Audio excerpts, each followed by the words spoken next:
Hello, I'm Jennifer Dority, one of the advocates here at the Oklahoma Parent Center. Today we would like to share with you our record-keeping basics. When you have a child with special needs, keeping good records of data, evaluations, meetings, and plans is critical. Keeping it all together in a binder is the best way. Building a binder with records and notes will help your child by asserting your knowledge, recording evidence, and validating what was said, especially since everything in special education is data-driven. Let's start today by focusing on the tab sections as pictured.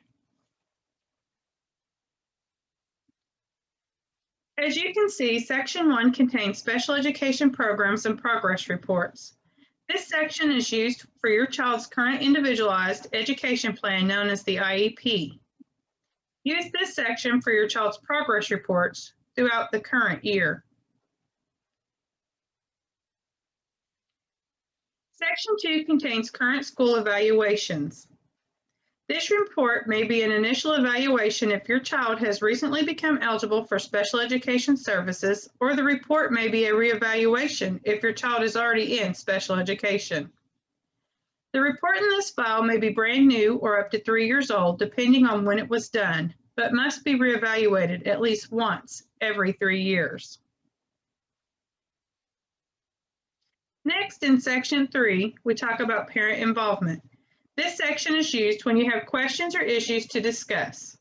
You can call, write, or email the school to communicate, then simply print it and save it here for prompt access when needed. Please see the sample questions to ask yourself, is your child having trouble at school? In Section 4, it contains home and school communications and tips to help you better communicate.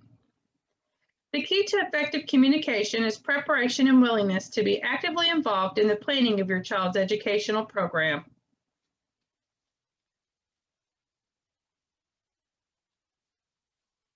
Section 5 contains report cards and standardized test scores. In this section, you can keep all report cards and test results where you can look for any sudden changes in your child's performance or areas where your child has had continuous problems. The sooner you learn to recognize problems, the sooner you can request in writing the school's help in solving those problems.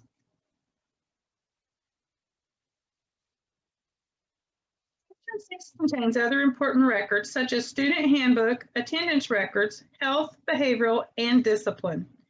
Parents have the right to see their child's school records.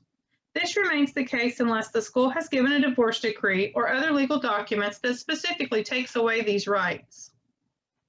Parents may see any records used by the school for the identification, evaluation, or educational planning and/or placement of their child.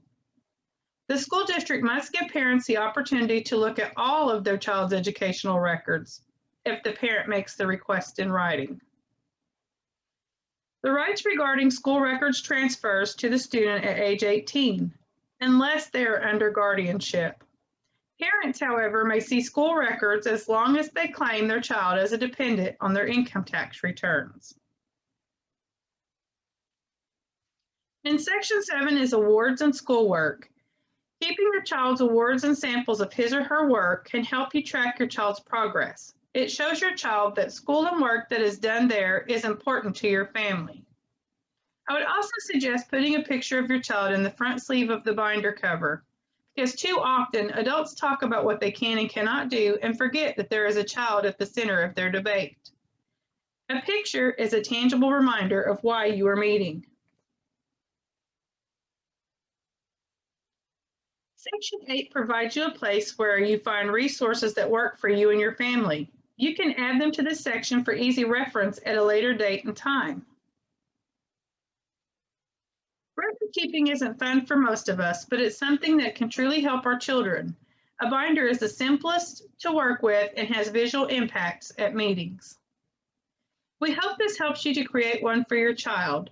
Please contact the Oklahoma Parent Center at the numbers listed for more information and for your free copy of the record keeping binder.